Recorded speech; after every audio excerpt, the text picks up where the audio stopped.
नमस्कार मित्रों, संत महात्म्य चैनल पर पुनः आपका स्वागत है। नवनाथ भक्ति सार के 19 अध्याय हम इस चैनल पर अपलोड कर चुके हैं। यदि अभी तक आपने पूर्व के अध्यायों को नहीं देखा है तो प्लेलिस्ट में दिए गए लिंक की सहायता से आप पूर्व के सभी अध्यायों को देख सकते हैं। अध्याय 20 को प्रारंभ करने से पहले हम कथा का पूर्व सार देखते हैं। अध्याय 19 में हमने देखा था कि गोरक्षनाथ अपने गुरु मच्छिंद्रनाथ की तलाश में आगे बढ़ते हुए स्त्री राज्य की सीमा तक पहुंच जाते हैं। स्त्री राज्य की सीमा में पहुंचकर गोरक्षनाथ की भेंट कलिंगा नामक एक वैश्या से होती है, जो अपने सखियों के साथ स्त्री राज्य अपने नृत्य, गायन एवं अन्य कौशल को दिखाकर कुछ धन कमाने की लालसा से स्त्री राज्य की ओर गमन करती है। गोरक्षनाथ कलिंगा से निवेदन करते हैं कि वह उन्हें भी अपने साथ स्त्री राज्य ले चले। इस पर कलिंगा प्रश्न करती है कि आपके पास ऐसा क्या कौशल है जिसके लिए मैं आपको अपने साथ वहां पर लेकर जाऊं। तब गोरक्षनाथ अपना नाम पूर्वदा बताते हैं एवं वे ये बताते हैं कि वे मृदंग कौशल में पारंगत है। अपने कौशल की परीक्षा देने हेतु वे गंधर्व विद्या का प्रयोग करते हैं, जिसके कारण समस्त वाद्य यंत्र स्वतः ही बजने लगते हैं। तत्पश्चात उन समस्त स्त्रियों को लेकर गोरक्षनाथ स्त्री राज्य की ओर गमन करते हैं, किंतु जाने से पूर्व वे अस्त्र चौकी का प्रयोग कर उस मार्ग को सुरक्षित कर देते हैं। रात्रि में मारुति अपने रोज के कार्यकाल की तरह ही स्त्री राज्य बुबुकार करने हेतु निकलते हैं, किंतु वे रास्ते में गोरक्षनाथ द्वारा बिछाई गई अस्त्र चौकी के प्रभाव में आ जाते हैं, जिस कारण वे अत्यंत असहाय हो जाते हैं एवं अपने प्रभु श्री राम का स्मरण करते हैं। अपने भक्त को विपदा में देखकर श्री राम स्वतः वहां प्रकट होते हैं एवं मारुति को उन समस्त अस्त्रों के प्रभाव से मुक्त करते हैं। साथ ही साथ वे बजरंगबली को ये चेतावनी भी देते हैं कि वे नाथों के मार्ग में बाधा न बने।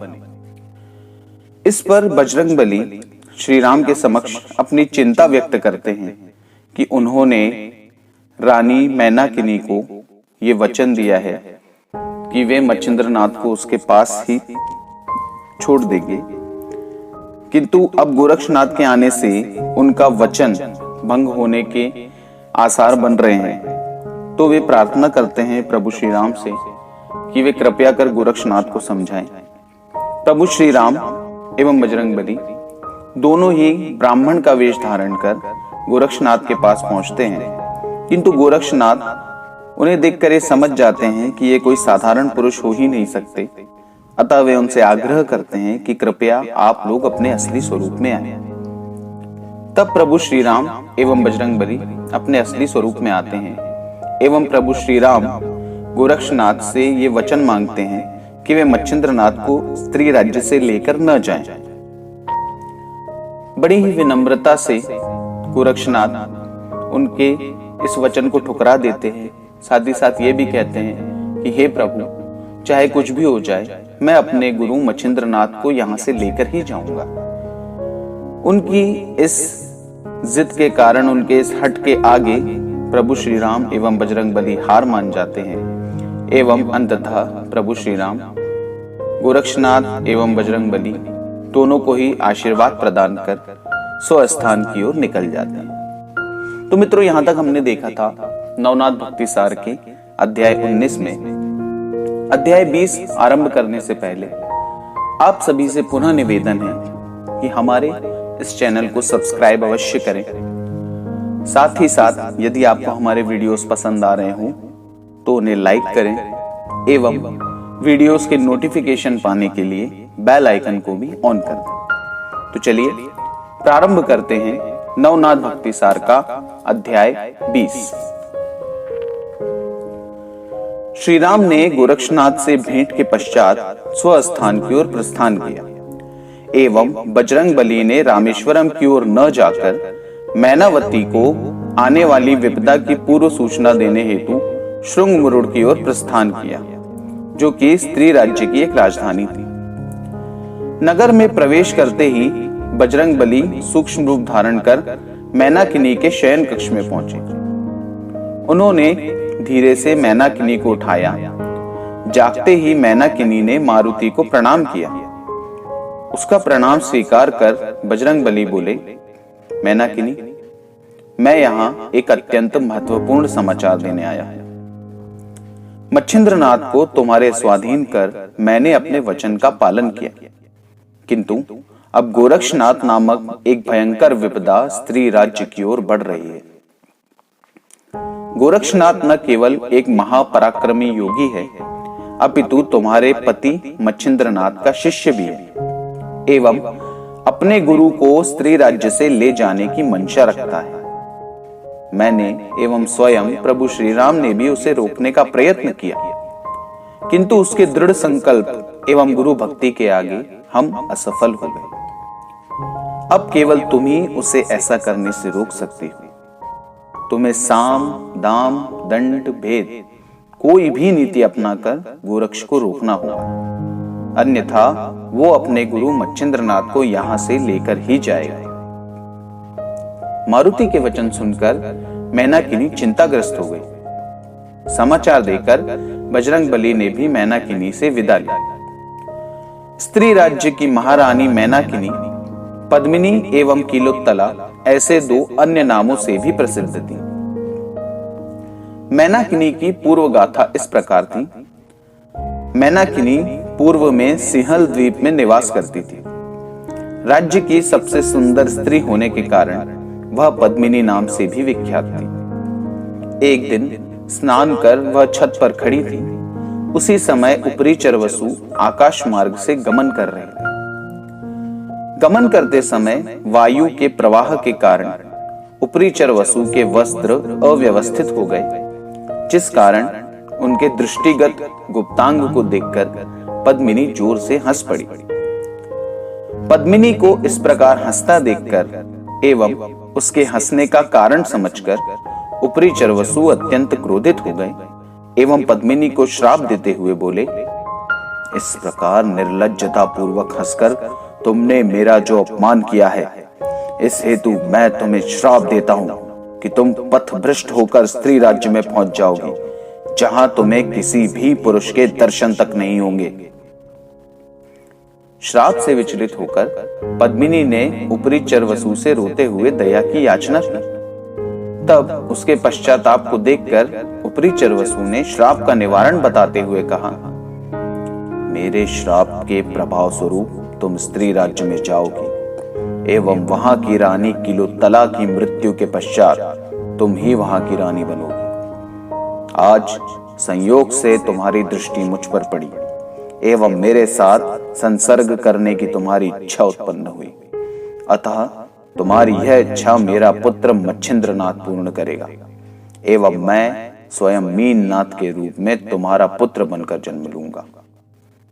मच्छिंद्रनाथ को प्राप्त करने हेतु तुम्हें बजरंगबली को प्रसन्न करना होगा एवं उनके द्वारा वर मांगने हेतु बोलने पर तुम्हें बजरंगबली को ही पति स्वरूप में प्राप्त करने की इच्छा व्यक्त करनी होगी। ब्रह्मचारी होने के कारण वे स्वयं को बचाने का प्रयास करेंगे एवं स्वयं ही मच्छिंद्रनाथ को तुम्हारे पास लाएंगे। कालांतर में तुम्हारा और मच्छिंद्रनाथ का विरह होगा एवं तुम पुनः श्राप मुक्त होकर सिंहल द्वीप पर आ जाओगी। तत्पश्चात ऊपरी चरवसु ने वहां से प्रस्थान किया। कालांतर में पद्मिनी स्त्री राज्य की राजधानी श्रृंगमुरुड़ में पहुंची।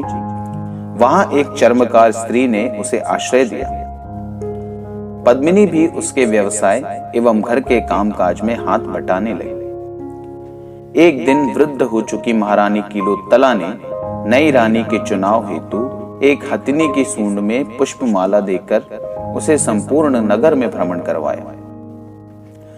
उस हथिनी ने पद्मिनी के गले में पुष्पमाला पहनाई एवं संपूर्ण प्रजा ने पद्मिनी को नई रानी स्वीकार कर उसका राज्याभिषेक करवाया।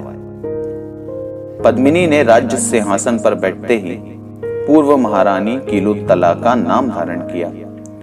तत्पश्चात घोर तपस्या कर पद्मिनी ने बजरंगबली को प्रसन्न किया एवं बजरंगबली ने वर स्वरूप मच्छिंद्रनाथ को पद्मिनी की विषय वासना हेतु प्रस्तुत किया, जिसके परिणाम स्वरूप मीननाथ का जन्म हुआ।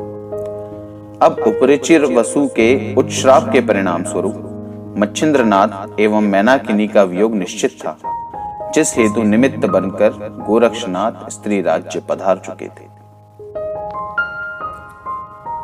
चीनापट्टन से प्रस्थान कर धीरे धीरे आगे बढ़ते हुए कलिंगा एवं अन्य लोग स्त्री राज्य की राजधानी श्रृंगमुरुड पहुंचे।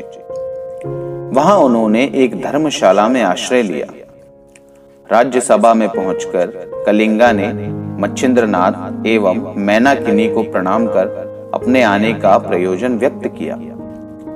कला प्रेमी होने के कारण मैनाकिनी ने उसी रात्रि में नृत्य एवं गायन का कार्यक्रम आयोजित करने का आदेश दिया।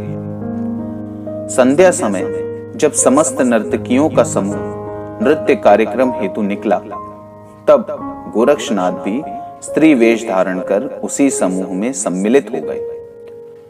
पूर्वदा नाम धारण किए हुए गोरक्षनाथ के स्त्री वेश के अभूतपूर्व सौंदर्य के आगे कलिंगा का रूप भी फीका पड़ गया। सभा की समस्त स्त्रियां भी पूर्वदा के अलौकिक सौंदर्य को देखकर दंग रह गईं। कार्यक्रम प्रारंभ होते ही कलिंगा की नृत्य एवं पूर्वदा के मृदंग कौशल ने सभी को मोहित कर दिया।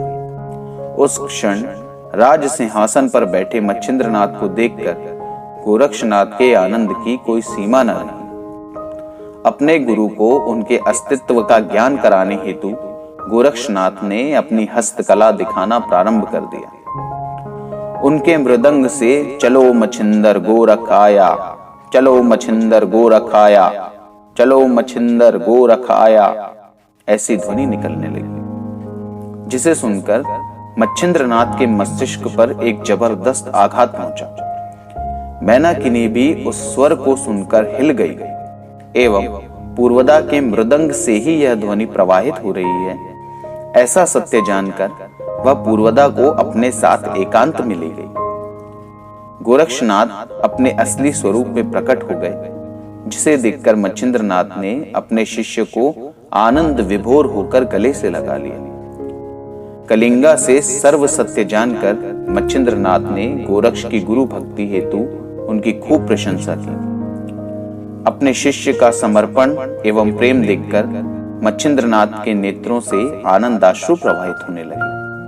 तत्पश्चात उन दोनों गुरु शिष्य ने एक साथ भोजन किया एवं दूसरे दिन मच्छिंद्रनाथ अपने दोनों पुत्रों को लेकर राज्यसभा में प्रस्तुत हुए। मित्रों, नवनाथ भक्ति सार का 20वां अध्याय यहीं पर समाप्त होता है। नमस्कार।